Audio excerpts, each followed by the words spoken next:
تو پہلے سارے ہی اللہ کے ماننے والے تھے، موحدین تھے، پھر آہستہ آہستہ کرتے ان کے اندر شرک آنا شروع ہوا حضرت آدم علیہ السلام کی اولاد میں، حالانکہ ان کے پاس انبیاء کا علم بھی موجود تھا، اس کے باوجود وہ شرک میں پڑ گئے، کیونکہ کتابوں سے روگردانی کی، بابوں سے روگردانی نہیں کی، کتابوں سے کی۔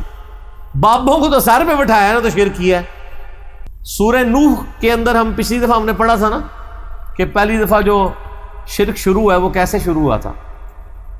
حضرت نوح علیہ السلام کے ماننے والوں میں کس طرح شروع ہوا تھا کہ وہ 5 بزرگ تھے جن کے نام کے اوپر انہوں نے بت بنائے ہوئے تھے، اور ان کی ہسٹری کیا تھی؟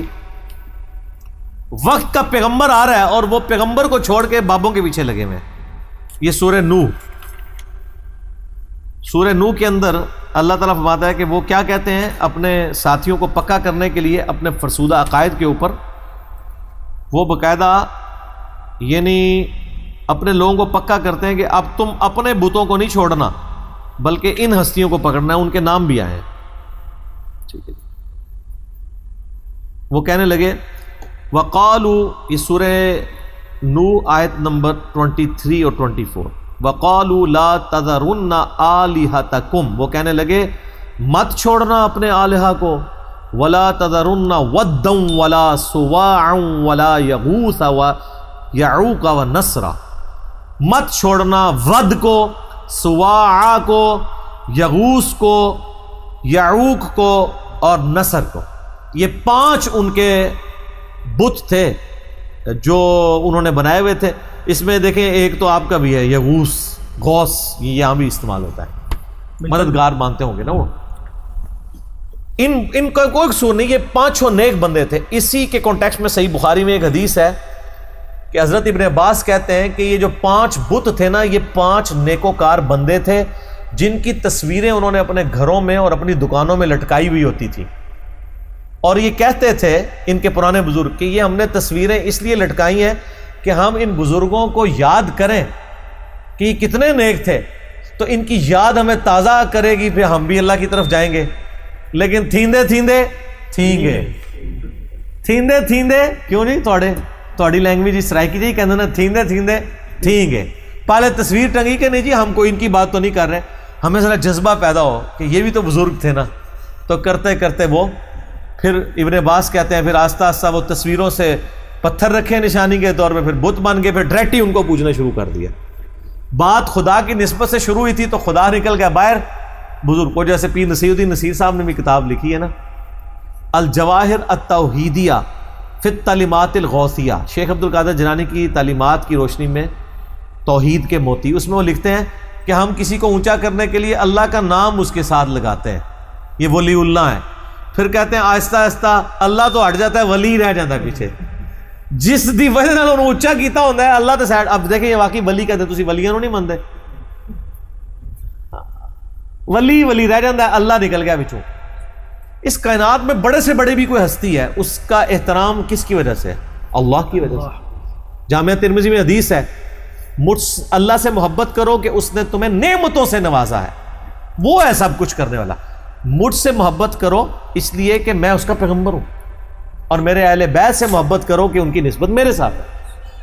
یعنی اہل بیت ہوں، صحابہ ہوں، اولیاء اللہ ہوں، فرشتے ہوں، انبیاء ہوں، ان کی محبت کس وجہ سے ہے؟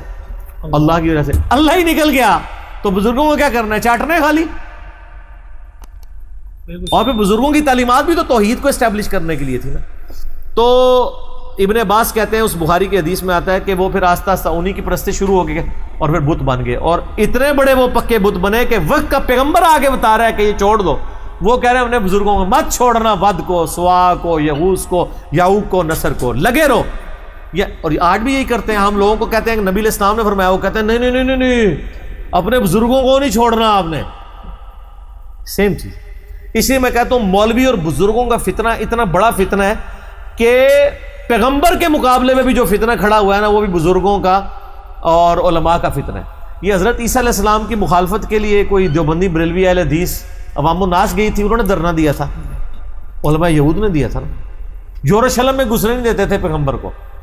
آپ کہتے ہیں یہ ہمارا مسجد میں درس کرنے دے، ان کے بڑوں نے تو پیغمبروں کو نہیں گھسنے دیا۔ علماء یہود میں سے یہودی النسل تھے عیسیٰ ابن مریم. عیسیٰ علیہ السلام بنی اسرائیل میں سے تھے. چلو نبی الاسلام سے ان کا اختلاف تھا کہ یہ بنو اسماعیل میں سے. حضرت عیسیٰ تو یہودی النسل تھے, خود یہودی تھے, اور ان کو یہ یروشلم میں گھسنے نہیں دیتے تھے. وہاں جا کے, چونکہ وہ جا کے ان کی غلطیاں ہائی لائٹ کرتے تھے. پیغمبروں کا کام میٹھی میٹھی سنا کے سلانا نہیں ہوتا, جگانا ہوتا. ہاں جگانا ہوتا ہے, لوریاں دینے نہیں ہوتا. میٹھی میٹھی سناتے تو حضرت عیسیٰ کو بھی ہار ڈال جاتے. عیسیٰ علیہ السلام جا کے حضرت عیسیٰ علیہ السلام کی آواز پڑھیں, وہ تو جناب آپ نے جو ڈیفینیشن کی ہوئی ہے اس میں تو انتہائی بد اخلاقی پہ مبنی ہے. وہ علماء یہود کو کہتے تھے, وہ تم علماء کو بھرے مجمع میں خطاب کرتے تھے کہ تم لوگوں کو تو نیکی کی طرف بلا رہے ہو, خود سود خور ہو, تم دین کے اور کتاب کے پیشوا بنے ہوئے ہو, لوگوں کے پیش امام بنے ہو, اور تمہاری اپنی حرکتیں اس طرح کی ہیں. تو ایک بار تو ان کے اوپر پھر انہوں نے ٹوٹ پڑے نا, وہ تو اللہ تعالیٰ نے ان کو غیبی طور پہ بچایا اور وہاں سے غائب کر دیا. تو پھر بعد میں قتل کے درپے ہوئے, پھر اللہ تعالیٰ نے زندہ اٹھا لیا. تو مولوی ایڈی خطرناک شے پائی, اے پیغمبراں نو دنیاوی طور پہ فیل کر دیندا ہے. دنیاوی طور پہ نبی علیہ السلام پہ یہودی کیوں نہیں ایمان لے کے آئے؟ 10 یہودی بھی نہیں تھے جو ایمان لے کے آتے. کہ جتنا ایمان لے کے آئے وہ مشرکین عرب تھے, یہ بعد میں کچھ کرسچنز تھے, یہودی تو نہیں لائے. حالانکہ قرآن کا اچھا خاصا حصہ یہودیوں کو ایڈریس کرتا ہے. سورہ بقرہ پوری, ٹھیک ہے, سورۃ المائدہ میں بھی, سورہ نساء کے اندر بھی اتنی آیات نازل ہوئی, لیکن اینڈ رزلٹ یہ ہے کہ 10 یہودیوں نے بھی کلمہ نہیں پڑھا. یہ ہمیں بھی جو لوگ کہتے ہیں نا جی اتنی دعوت اتنے لیکچر کیا فائدہ, ہم کہتے ہیں اللہ کی کتاب ہے اور یہودیوں نے کلمہ نہیں پڑھا. رزلٹ اورینٹڈ نہیں ہونا. اللہ کے نزدیک کوانٹٹی نہیں کوالٹی امپورٹنٹ.